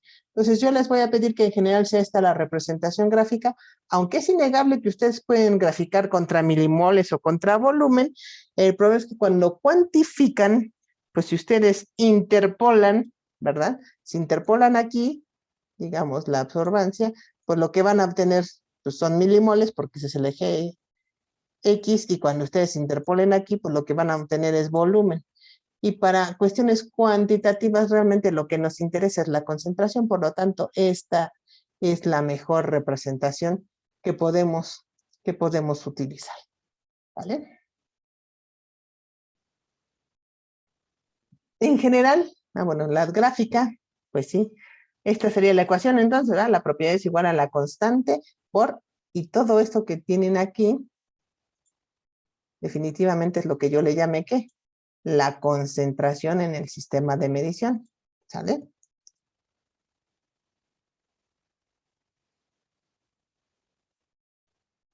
Esto es aquí. Entonces, al final del día, si se fijan, ustedes tienen una ecuación de qué estilo tienen Y, ¿verdad? Y, que es la propiedad, igual a M, y todo esto que les puse en el recuadro rojo, pues es X, es el eje X. ¿Vale? Por lo tanto, la gráfica, si fuera una ecuación de una recta, normalmente tendríamos más B, pero aquí pues no tenemos ese más B, entonces generalmente que nuestra gráfica debiese de partir de 0 porque B es aproximadamente 0. Entonces una curva de calibración directa pues debe de partir en general de 0, aunque no lo debemos obligar. Nosotros si vamos y medimos, ¿qué es lo que vamos realmente a obtener? Pues, si nosotros vamos a medir, vamos a decir a cierta concentración, pues me dio una absorbancia, y luego otra absorbancia, y otra absorbancia, y digamos que estos serían, no sé, mis puntos. Y ya esta sería la gráfica de la regresión lineal, ¿vale? Entonces así es lo que vamos en general a reportar. Entonces la recta pues debe de partir de 0, generalmente la pendiente va a tener diferente valor numérico y significado. En este caso, como es una directa, ya dijimos que la pendiente es igual al coeficiente de absortividad por la longitud de la paso de la celda. Y bueno, para el problema pues tenemos lo mismo. De hecho, no me preocupa esta ecuación. Y esta sí es muy importante. Esta es la tabla de preparación de sistemas para una curva de calibración directa. Entonces, si se fijan, es realmente simple. Yo voy a tener los mililitros de estándar. Digamos, yo preparo una solución de cobre estándar, stock. Tomo 1 mililitro, le pongo buffer y aforo. Al siguiente sistema, pues 2 mililitros, el buffer aforo, etc. Entonces, si se fijan, lo que realmente varía de sistema a sistema, pues son los mililitros del analito estándar. Y al final del día lo que va a variar es la concentración de cobre estándar en cada sistema, porque estamos poniendo diferente volumen. El buffer no debe de variar, ya que es importante recordarles que esto, porque muchas veces dicen, pues pónganle 1 y aforen con el buffer. Nada más que ahí hay un pequeño detalle. Si ustedes hacen eso, o sea, se evitan este buffer y aforan con el buffer, efectivamente van a tener un pH constante. Pero si yo pienso que este buffer es de acetatos, ¿el P de acetato sería constante? No. ¿Verdad que no? Sería diferente en cada sistema, ¿verdad? Y eso puede ser un problema. Si la especie química depende de la concentración, digamos, si yo pienso en cobre, y yo sé que hay cobre 2 más, cobre con 1 acetato, cobre con 2 acetatos, cobre con 3 acetatos, y la cantidad de P de acetato es diferente entre el sistema 1, el 2, el 3, el 4, el 5. Pues, ¿qué tal que aquí predomina el cobre, no sé, el cobre con 1 acetatos, y aquí en estos dos el cobre con 2 acetatos, y aquí el cobre con 3 acetatos? Pues no, primero no tengo la misma especie química, y lo que va a pasar, sin lugar a dudas, es que al ser diferente especie química va a tener un diferente coeficiente de absortividad molar. ¿Sí estamos de acuerdo? Y entonces eso va a hacer que me dé una cosa rarísima y loquísima, ¿vale? Por lo tanto, es muy importante, y apúntenlo por ahí, que cuando ustedes adicionan buffer, debe de ser de manera constante e igual en cada sistema, como aquí lo tengo. O sea, todos tienen 5 mililitros. Y cuando afore esos a 25 mililitros, tanto el pH como el P de partícula, en este caso el P de acetatos, sí sería exactamente el mismo. ¿Estamos de acuerdo? Entonces es muy importante que cuando hagan esta preparación contemplen eso. Y bueno, el sistema problema, pues lo que va a tener ahora es un determinado volumen de problema, obviamente los mismos 5 mililitros de buffer y aforado al mismo volumen, porque dijimos que no había efecto de dilución, porque todos los sistemas tenían el mismo volumen total. ¿Okay? Bueno, ¿cómo se cuantifica en una curva de calibración? Pues como ya decíamos, tenemos la gráfica, tenemos la regresión, y vamos a interpolar, en este caso, la absorbancia de nuestra solución problema, y vamos a obtener la concentración de ¿quién? La concentración del analito en el sistema problema, en el sistema de medición, ¿sí? Del problema. Y por eso les digo que esta representación definitivamente pues es la que más me gusta, porque ya me está dando concentración directamente. ¿Vale? Matemáticamente pues también la puedo despejar, pero es más latoso. Yo creo que lo más fácil es hacerlo de allá, ¿sale? Y bueno, para esto, comentarles que la única diferencia con la curva sin dilución, y en este caso la curva con dilución, es que el volumen de todos los sistemas es diferente. ¿Qué quiere decir? Que el volumen final va a ser diferente. Entonces, si me voy a saltar tantito a la tabla de preparación de sistemas para que entiendan, pues, ¿qué es lo que pasa? Que yo pongo igual mi 1, 2, 3, 4, 5 de estándares, a los 5 sistemas les pongo los 5 mililitros de buffer, pero a lo mejor digo, bueno, ¿y para qué lo voy a forar a 25 mililitros si para llenar mi celda en el equipo yo necesito 3 mililitros? Pues nada más es gastar pues, un chorro de agua en cada sistema o de otro, bueno, de agua todavía es pasable, pero imagínense de otro disolvente más caro, ¿verdad? Si finalmente me quedan, en el sistema más pequeñito me quedan 6 mililitros y en el más grande me quedan a 10, pues, ¿para qué? ¿Para qué necesito aforar a 25? Entonces a lo mejor me quedo con esta preparación, ¿sale? Entonces aquí sí se ve un efecto de dilución. ¿Por qué? Porque el primer sistema tiene un volumen más pequeño que el último sistema. Y la concentración, aparte de que va a depender del volumen que puse del analito, ¿verdad? También va a depender definitivamente del volumen final, ¿sale? Y bueno, pues esta es la diferencia y lo mismo pasaría en el sistema del problema. No aforaría, me quedaría con el volumen que yo pusiera de problema más los 5 de buffer. El asunto es que si yo grafico mi propiedad contra, bueno, olvídense del volumen contra la concentración de estándar, no me queda una línea recta por este efecto de dilución.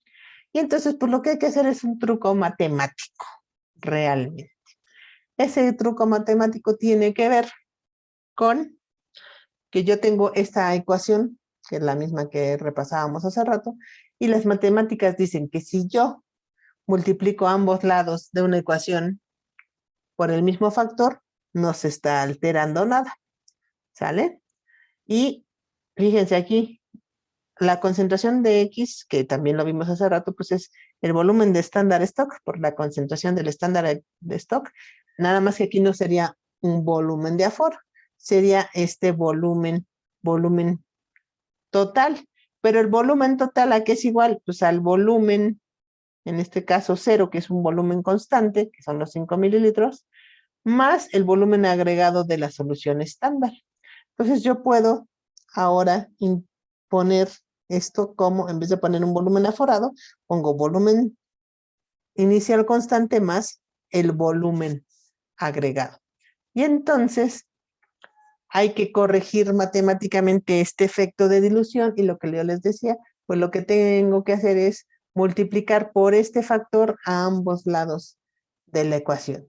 Y entonces aquí lo tengo, ¿va? La propiedad la multiplico por este factor y del otro lado, pues esta es la ecuación que teníamos en la página. Y aquí, discúlpenme, no sé por qué hice más, aquí tiene que multiplicar. Esto la multiplico por el factor y entonces estoy multiplicando, ¿verdad? A ambos lados de la ecuación por el mismo factor y pues las matemáticas dicen que entonces no hay problema. Y entonces al final lo que obtengo es esto. Esta propiedad prima, no tiene que ver con los diagramas, esta es la propiedad corregida por dilución que yo voy a tener que calcular. Yo como analista voy a tener que calcularla porque lo que me da el equipo sin lugar a dudas es P. Y esta propiedad corregida por dilución yo la voy a tener que calcular. Y del otro lado, pues pasa algo mucho más sencillo. Del otro lado lo que está pasando es que este volumen 0 más B agregado, que al final del día es el volumen total, se va a eliminar, acuérdense que esto está mal, ¿eh? Se va a eliminar con esto y me va a quedar que la concentración del analito me queda en términos de este B0, que es el volumen constante. Entonces me queda que ahora la gráfica tiene que ser esto. Por un lado tiene que ser la propiedad corregida que yo voy a calcular y por otro lado el eje X va a cambiar y realmente lo único que va a cambiar, pero que sí les pido que pongan mucha atención, es que lo tienen que calcular en términos de B0. B0 es el volumen constante, o sea, es lo que permanece constante en todos los sistemas. ¿vale? Entonces, eso es lo único que hay que hacer. Y entonces ahora sí ya tengo una gráfica que me da un comportamiento lineal, porque esto ha corregido el efecto de la dilución, ¿vale? Entonces, yo creo que vamos a hacer ahora un ejercicio, ¿me permiten? Entonces voy a dejar de compartir esto. Y ahora déjenme abrir un ejercicio, por favor. No sé si tengan dudas. Bueno, no, es que es mejor hacer el ejercicio definitivamente.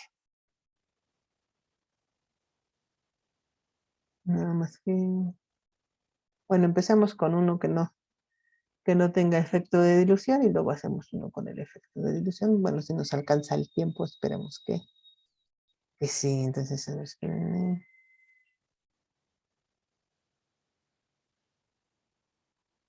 Bueno, empecemos. Sí están viendo mi pantalla, ¿verdad? Una hoja de Word. Sí, profesora. Sí. Muy bien. Entonces aquí vamos a hacer muy del área de farmacia. Se quiere hacer análisis de ácido acetilsalicílico en tabletas para determinar si su contenido químico coincide con el indicado.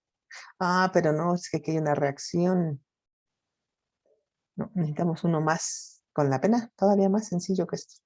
Estamos en algunos directos, entonces déjenme buscar un ejercicio más fácil que esto. Permítanme tantito.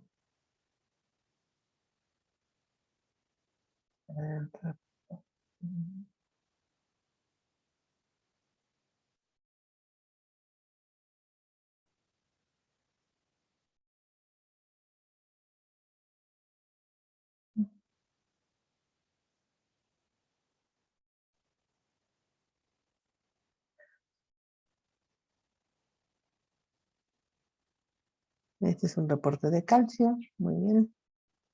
Y entonces aquí tenemos, por ejemplo, que es muy parecido a lo que hicieron ustedes en absorción atómica, ¿vale? Este no tiene dilución y si nos da tiempo y si no, la próxima clase hacemos con uno con dilución. Entonces voy a tomar estos datos y voy a abrir una hoja de Excel porque además en este curso espero que si puedan tener a la mano su hoja de Excel, vamos a estar desarrollando la mayoría de los ejercicios en hoja de Excel. Entonces vamos a aprender a manipular los datos y el Excel. ¿Vale? Entonces esta es la determinación de calcio. Aquí en 3 muestras diferentes, digo, con que hagamos una es más que suficiente. Aquí la primera pregunta es, ¿cómo voy a hacer esta curva de calibración? Si tengo 3 réplicas y el promedio, ¿con qué voy a trabajar? Con el promedio. Con el promedio, dice, no sé, no vi su compañero. ¿Qué opinan los demás? ¿Están de acuerdo? ¿No están de acuerdo?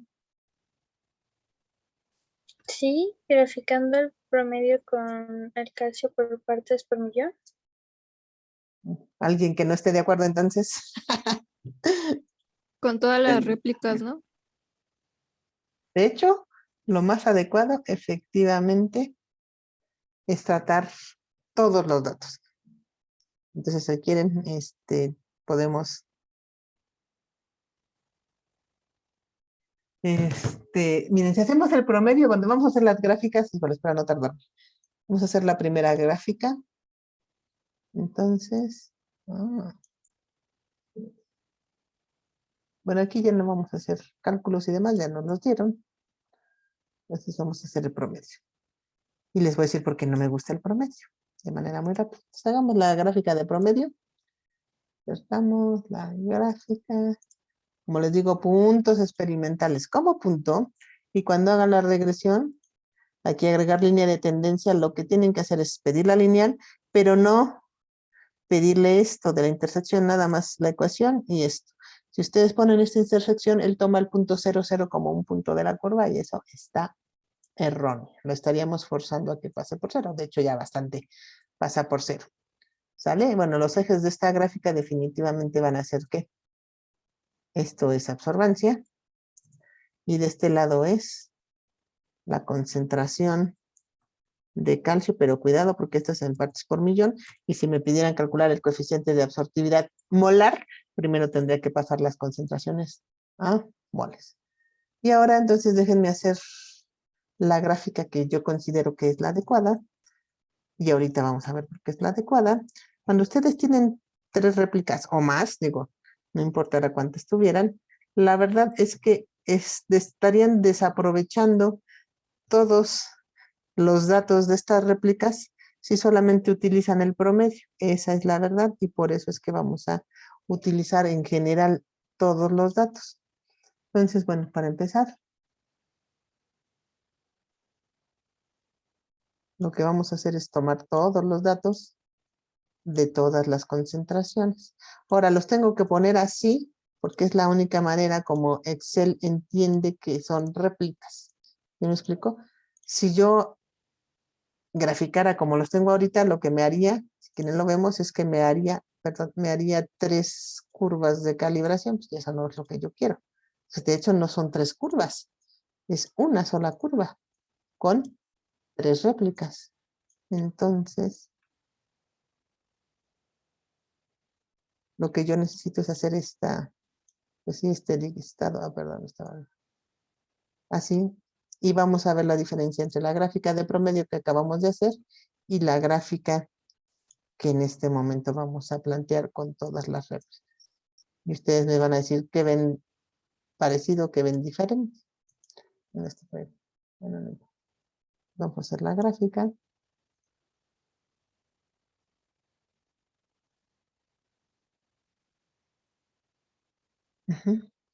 Y las voy a poner así que una junto a la otra y voy a hacer esto más grande y me van a decir qué diferencias ven y en cuál creen que es mejor o en cuál se ve más información al respecto.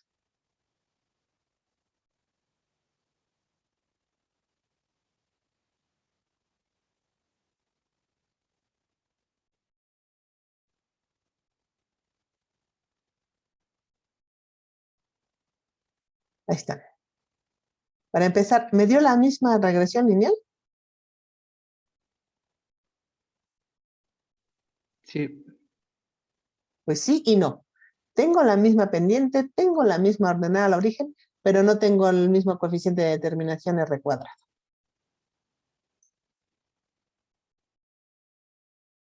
¿Sí o no?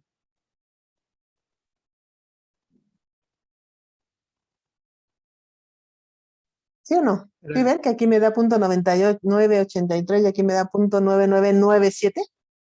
¿Por qué sí. no me da lo mismo?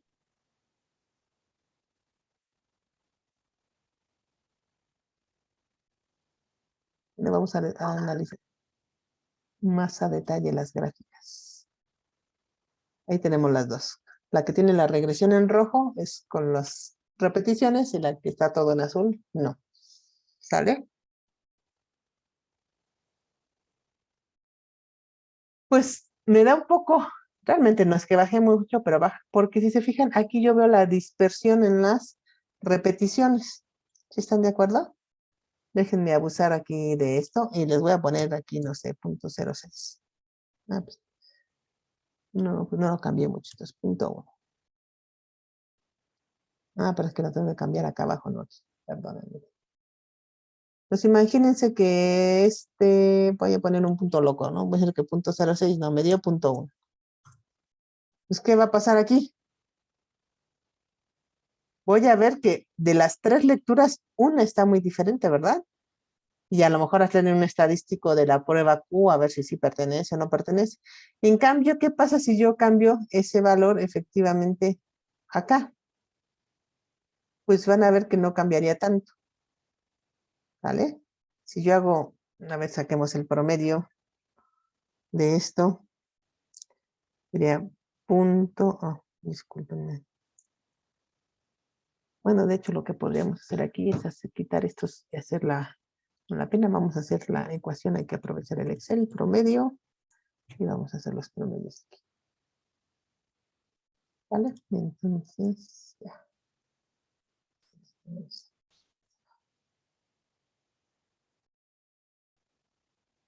Y entonces si yo hago que este es .1 Y van a ver cómo sí cambia el promedio, pero realmente no impactó mucho en la gráfica. ¿Sí me explicó? No impactó casi nada, me cae. ¿Estamos de acuerdo? En cambio aquí sí se ve el impacto. ¿Estamos de acuerdo? Entonces aquí sí se ve la dispersión de las tres lecturas. De hecho, si se fijan, las tres lecturas pues parecen casi una sola. Pero si yo otra vez aquí meto mi cuchara y digo que no sé, pues en algo me equivoqué, ¿no? Y el hecho de cambiar una sola réplica está afectando todo. La R cuadrada, la ordenada, la origen y demás. En cambio, aquí el cambio fue realmente, vamos a cambiarlo otra vez, 0.05. El cambio es mínimo y no sé si de verdad es que esto está o no unido, ¿vale? Pero no está unido, entonces diferentes. Vamos a ponerle aquí, es igual.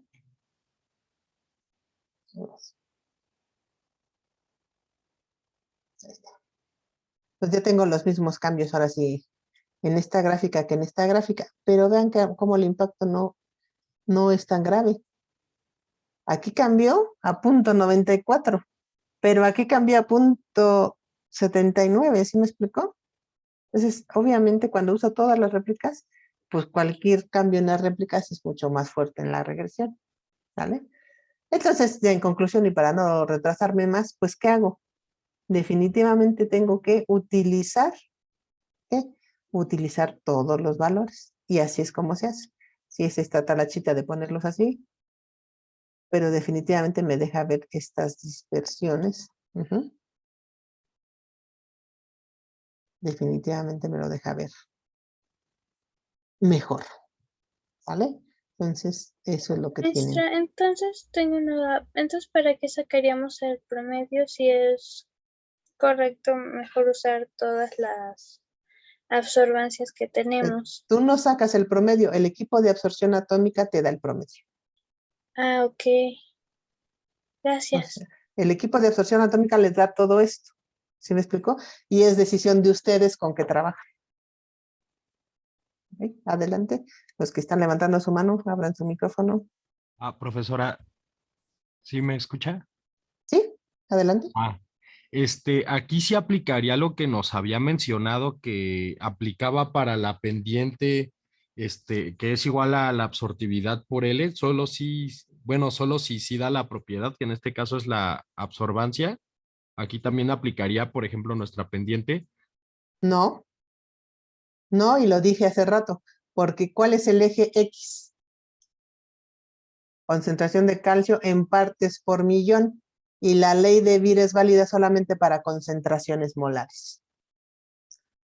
Si tú transformas el eje X en vez de partes por millón a molaridad de calcio, entonces sí, la pendiente es igual al coeficiente de absortividad molar. Si tú gráficas contrapartes por millón, no lo ves, porque la ley de Beer solo aplica para concentraciones molares. ¿Sí? ¿Y alguien más que había levantado su manita? Sí, profa, ¿y por qué nos podrían dar esos puntos dispersos, así tan locos? Pues fíjate que sí puede dar, bueno, es que no han medido, pero en el video ustedes ponen la solución y sube por un capilar y se lleva a cabo el proceso en absorción atómica, ¿verdad? Fíjese, lo que hace es absorber muestra, medir, luego espera, digamos, 10 segundos, vuelve a medir, espera 10 segundos y vuelve a medir. Y si en algún momento se te acaba la solución, o se tapa el capilar, o quitas el vaso porque no te diste cuenta que no había acabado de medir, pues te puede dar este valor loco. Definitivamente sí es posible, ¿eh? Que es por un error humano, pues sí, pero de que te puede dar, ¿vale? Y por eso tendríamos que hacer una prueba de Q. Bueno, si tú estuviste midiendo y tú te diste cuenta de que, quité el vasito o se me acabó la solución, pues ya tienes manera de justificar, ¿no? Pues pues no es válido por esto, por esto, por esto. Pero sí te puede dar, ¿eh? Okay. Ok. ¿Alguna otra pregunta, chicos, chicas? ¿No? Bueno, que conste que yo aquí lo hice aberrante, pero no debiera de ser. Pero fíjense, aún así con que nos quedamos con este único aberrante, ¿cómo cambió muchísimo este punto 90 y este sigue en punto 97? ¿Sí? ¿Por qué? Pues porque los otros dos valores, y como están apromediando, pues ahí se está ocultando este tremendo error. ¿Estamos de acuerdo? En cambio aquí nos está diciendo, pues oye, ese valor que le pasó, ¿no? O sea, dos son muy parecidos, pero este está loquísimo, ¿vale? Nos da mucha más información definitivamente esto, ¿vale? Bueno, ¿y cómo vamos a cuantificar? Pues ustedes ya lo hicieron en absorción atómica, me imagino. Pues aquí tienen ya la regresión, ¿verdad? Esta que es la que vamos a trabajar con todos los valores. Ustedes tienen la absorbancia, ¿verdad? De la muestra, pues ¿qué es lo que hacen? Ah, pues ese es el valor de Y que vamos a interpolar, entonces 0.115 es igual a 0.0007x menos 0.0023. Lo que tengo que hacer aquí definitivamente es despejar ¿qué? X, que va a ser igual a la ¿qué? A la concentración de calcio en partes por millón en esa solución problema. Y entonces aquí viene otra cuestión. ¿Y entonces qué van a hacer para cuantificar? ¿Van a utilizar el promedio o van a utilizar los tres? ¿Qué van a hacer?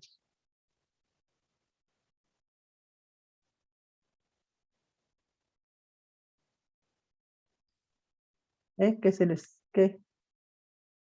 se les ocurriría? ¿Qué van a hacer? En donde R sea más cercano a 1. No. Sin lugar a dudas vamos a usar esta. Bueno, porque para colmo yo me inventé ese valor, ¿eh? Si no vamos, nos vamos a quedar en lo que fuera, ¿sale? O sea, al final nuestra grafiquita sí estaba bien. O sea, de que vamos a usar esta gráfica, sin lugar a dudas, es la que vamos a usar. Ya pasamos ese punto. Ahora la pregunta es, ¿cómo voy a cuantificar? ¿Voy a utilizar esto, las réplicas? ¿O voy a utilizar el promedio? ¿Cómo van a hacer la cuantificación? Si tienen la muestra y las tres réplicas, ¿van a trabajar con el promedio o con cada una de estas absorbancias? Esa es la pregunta ahora. Con cada una. ¿Ok? Como dice su compañera, voy a calcular la concentración en cada una de las réplicas. Y luego que tenga ya la concentración de estas réplicas, ahora sí, ¿qué voy a reportar? Puedo reportar la concentración de calcio promedio, ¿verdad? Y si quieren poner más lindos, pueden ponerle que más menos la desviación estándar. Eso sería lo ideal. ¿Sí me explicó? Como tienen tres réplicas, ¿sí? A lo mejor, no sé, me sale me la voy a inventar, ¿no? Vamos a decir que tiene 5.2, no sé, es muy poquito, pero bueno, miligramos por 100 gramos de muestra, más menos, no sé, 0.4 miligramos, que sería la desviación estándar. Pues esta sería la mejor manera, ¿verdad? En este caso de cuantificar. Porque además es la desviación estándar, también me está diciendo esto, ¿no? Pues la desviación que tuve entre este y esta medición.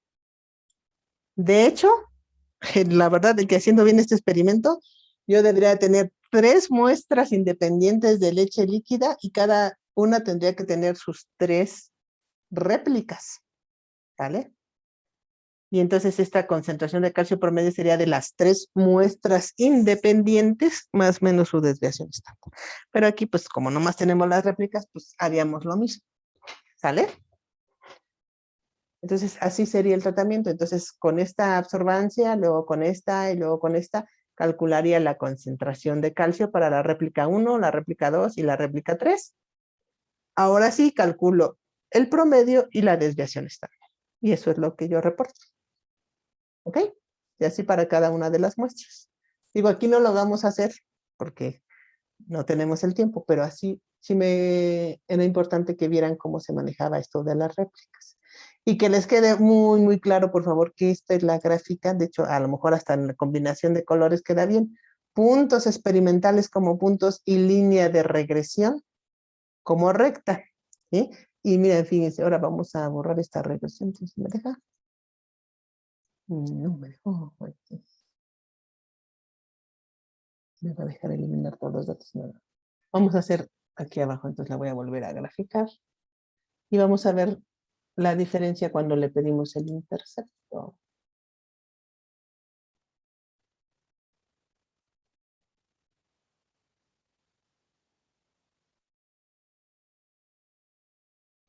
Ujú.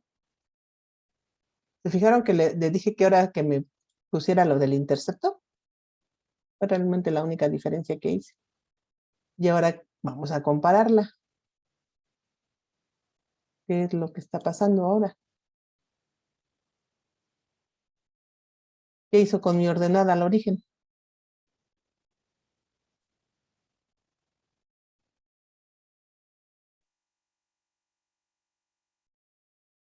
La consideró cero, ¿sí vieron? Tomó el punto 0, 0 como la ordenada al origen. Entonces me sigue modificando, por lo tanto, el coeficiente de determinación. De hecho, lo mejora, pues sí, pero el 0, 0 quedamos que no era parte. ¿Vale? ¿Y se fijaron entonces la diferencia de lo que le pedí cuando le pedí la regresión está? Por eso les digo que no le pidan el intercepto. ¿Sí? Se quedan con esto nada más. Aunque les dé la ecuación y la r cuadrada, el coeficiente de determinación, pero no que considere el intercepto, porque si no, hace que el intercepto sea 0. Entonces, si yo tengo aquí, aunque es casi 0, no es 0. ¿Estamos de acuerdo? Y si lo hago así, pues puedo determinar también, puedo ayudar a ver, a lo mejor tengo un error en el blanco preparado, qué sé yo, y pues de alguna manera, cuando este valor que debiera de ser 0 me da muy diferente de 0, pues me está diciendo que algo me falló. No me dice qué, pero sí que algo falló. En cambio, si yo hago la regresión y le digo que tome en cuenta el 0 como intercepto, pues estoy modificando, en este caso, la gráfica y puedo estar ocultando algún error. ¿Ok? ¿Dudas hasta aquí? Bueno. No, Entonces, profa. les voy a pedir, Profesora, dime, bueno, los datos de los problemas son de los que ya vienen resueltos, ¿verdad? Para poderlos desarrollar todos por nuestra cuenta. mira, aquí hay estos ejercicios, ¿se ven? Ejercicios espectrofotométricos parte 1. Aquí hay una serie de ejercicios que ustedes van a tener que desarrollar. Los vamos a desarrollar en clase, pero son los que les voy a pedir en general, no son muchos, que ustedes vayan desarrollando. ¿Vale? Lo que pasa es que aquí en este momento no tengo uno tan simple como una curva de calibración directa. Pudiera pasar, este que les enseñé fue unos datos que yo di a unos alumnos de otra asignatura de paquete para que ellos desarrollaran, en este caso, este reporte. Si los quieren o si quieren el reporte, no tengo problema, pero pues fue algo que tomé. Pero para ustedes lo que sí les voy a pedir es que desarrollen estos 3 archivos de Word. ¿Me explico? Son ejercicios para ustedes, definitivamente. ¿Vale? ¿Se fijan? Maestra, ¿esos ejercicios ya están en la plataforma? A ver, en la plataforma está un repositorio de material, no sé si ya lo revisaron. Sí. Ahí está todo el material, y ahorita se los enseño, que necesitan en el curso. De hecho, están hasta las clases del semestre pasado, por si alguien quiere preparar el extraordinario y demás. ¿Vale? Entonces, pero ahorita les enseño rápidamente. Aquí está, en este que dice material de apoyo, está una carpeta de Dropbox. Y en esa carpeta de Dropbox está todo esto que les estoy yo comentando, ¿sí? Por ejemplo, esto de métodos de cuantificación. Pues aquí tienen las presentaciones de calibración, de ese patrón. Los tienen tanto en PDF como en PowerPoint, por favor no me las modifiquen. Y tienen los ejercicios que les estoy mencionando, ¿sale? Y tienen otra presentación de métodos de cuantificación. Aquí tienen todo, ¿vale? Entonces ahí están. Yo lo que les quiero pedir es eso, ¿no? Que vayan desarrollando. Tienen tablas, tienen los exámenes ejemplo, por ejemplo, ¿no? Viene el primer parcial y la resolución en Excel del primer parcial. ¿Sí me explicó? Aquí está. Para que no haya dudas de cómo va a ser el primer parcial. Digo, no va a ser igualititito, ¿verdad? Pero, pues ya, ahí lo tienen. Entonces, más o menos las preguntas del primer parcial, un ejercicio, charala, ¿vale? Pero toda esa carpeta es muy importante, de verdad, que la revisen porque está el material de todo de todo el curso en general, ¿no? Estamos en el tema 2, que es tanto espectroscopía como métodos de cuantificación, y entonces aquí tienen la de UV, la de absorción atómica, fluorescencia e ICP. Fluorescencia e ICP, que podemos revisarlo, ¿no? Dependiendo de los tiempos. Pero aquí tienen todo el material, pero insisto, a mí me interesaría que si tienen deseos de practicar estos 3 archivos en Word, ¿sí? De ejercicios parte 1, parte 2 y curvas de valoración, los vayan tratando de resolver. Aunque algunos vamos a resolver en clase, pues algunos a lo mejor no, pero me pueden preguntar, ya sea por inbox, en el Facebook, o me pueden mandar correo y nos podemos ver en algún momento para asesorías, porque pues para que vayan preparando sin lugar a dudas, ¿qué? Pues el examen.